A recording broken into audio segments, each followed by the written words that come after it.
Good morning मेरे प्यारे बच्चों। आज हम पढ़ेंगे कक्षा 7 का विज्ञान भाग 1। ठीक है, किस पार्ट का? पार्ट 2 का। ठीक है, पार्ट 1 आपका खत्म हो गया है, उसको आप लोग अच्छे से रिवाइज कर लीजिएगा। आइए पढ़ते हैं पार्ट 2। पार्ट 2 हमारा क्या है? ध्वनि है। बात करते हैं ध्वनि। ध्वनि मीन्स होता है आवाज़। ठीक है, इंग्लिश में हम साउंड कहते हैं, इतना तो आप लोग जानते ही हैं।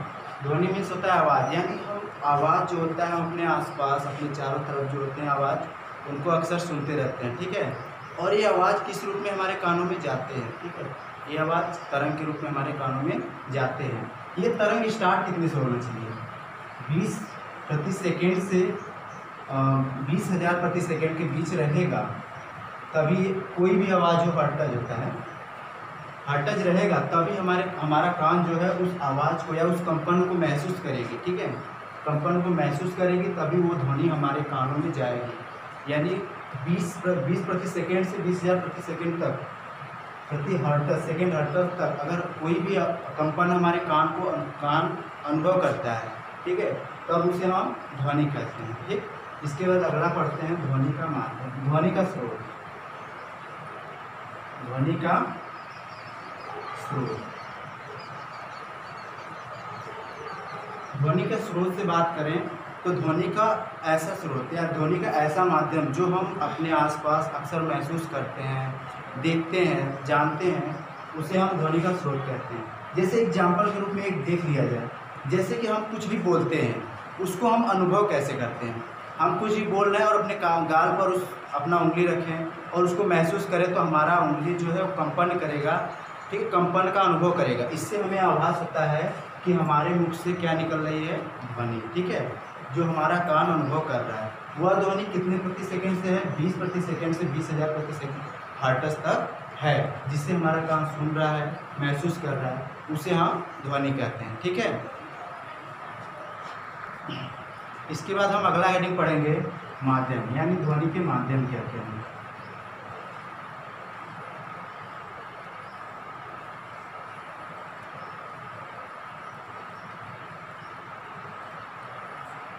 बात करते हैं ध्वनि के माध्यम। ठीक है, ध्वनि के माध्यम के बारे में बात करें तो हम ध्वनि जिस स्रोत से निकालते हैं, ध्वनि को हम जिस स्रोत से निकालते हैं, मान लीजिए हमारा मुख है, वहाँ से हम ध्वनि निकाल रहे हैं, तो यह ध्वनि किस माध्यम से हमारे कानों में पहुँचती है, उसी के बारे में हम जानते हैं। मान लीजिए कोई ध्वनि स्रोत है, कोई व्यक्ति है, जब वो बोलता है, मान लीजिए बोलता है, उसका वह ध्वनि स्रोत हो गया। वह ध्वनि वायु के माध्यम से, ध्वनि स्रोत से, जहाँ से बोला जा रहा है वहाँ से वह दूर जाती है और तब जाके हमारे कानों में कंपन करता है, जिससे हमें सुनाई देती है कि अगला व्यक्ति कह क्या रहा है। यानी इस तरह हम कह सकते हैं कि वायु के माध्यम से ध्वनि फैलता है, लेकिन वायु में ध्वनि नहीं पाया जाता है, वायु में ध्वनि नहीं पाया जाता। अब बात करते हैं ध्वनि का माध्यम और क्या क्या है। ठोस पदार्थ हैं, जितने भी ठोस पदार्थ हैं उसमें हम ध्वनि पाते हैं या ध्वनि पाया जाता है। ठोस पदार्थ में दूसरा है गैस में भी पाया जाता है, गैस में भी। तीसरा बात करते हैं जल, जल या द्रव्य भी कहते हैं। ठीक है, ऐसा आप महसूस करते होंगे, सॉरी द्रव रहेगा। ठीक है, द्रव रहेगा। ठीक, जैसा कि आप लोग जानते हैं कि हम पानी में जब डूबते हैं, वहाँ पर भी हम अगर शोर करें या कोई भी माध्यम से आवाज़ जा रहा है, कोई चीज़ें ही आसपास से हमारे गुजर रहा है, तो हमें पानी के अंदर भी आवाज़ सुनाई देती है, जिससे हम यह जान सकते हैं कि जल भी क्या है? वायु का माध्यम है या सुनने का माध्यम है। इसके बाद गैस में भी होता है, लेकिन इतना तेज नहीं होता है। सबसे ज़्यादा किस में होता है? ठोस पदार्थ में होता है। ठीक बेटा, इसके बाद हम पढ़ेंगे ध्वनि की चाल। जैसा कि आप लोग जानते हैं ध्वनि की चाल भी होती है। बात करते हैं ध्वनि की चाल के बारे में। ध्वनि जितनी स्पीड से जाती है उसी को हम ध्वनि की चाल कहते हैं।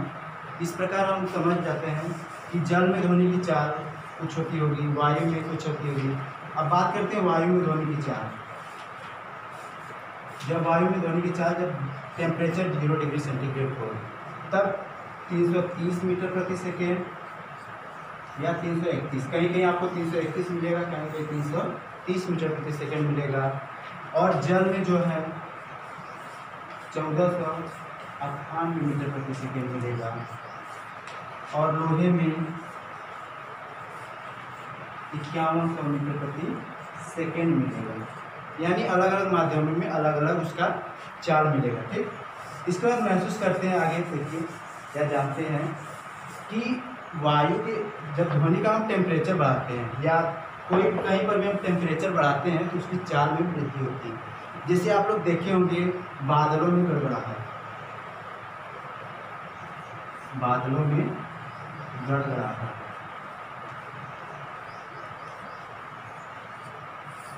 जब बादलों में रगड़न धीरे धीरे होती है तो आवाज़ भी स्लो आता है या धीरे आता है।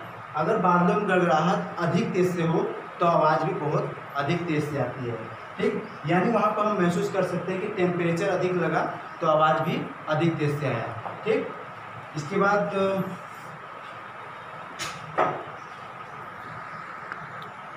यानी कि रगड़न जब अधिक होती है यानी वहाँ पर टेम्परेचर अधिक होता है तो हमारा आवाज़ भी काफ़ी तेज आता है।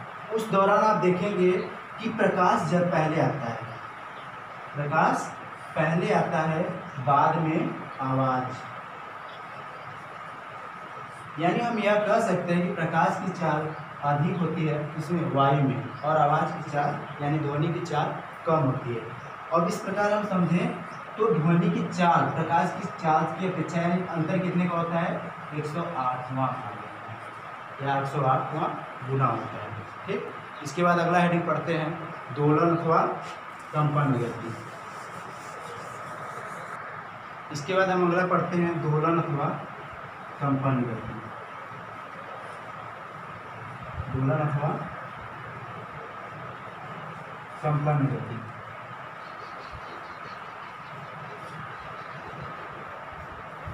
ठीक है, दोलन अथवा कंपन गति के माध्यम से भी हम ध्वनि को जानते हैं, पहचानते हैं। ठीक है, जैसे एक रस्सी के सहारे एक हम गोलक लटका देते हैं। ठीक है, और इस गोलक को यहाँ पे इसका एक ये पोजीशन पर लटका देते हैं और इसको इस माध्यम इस यहाँ पर लाके उसको छोड़ देते हैं, जिसका नाम है बी और सी।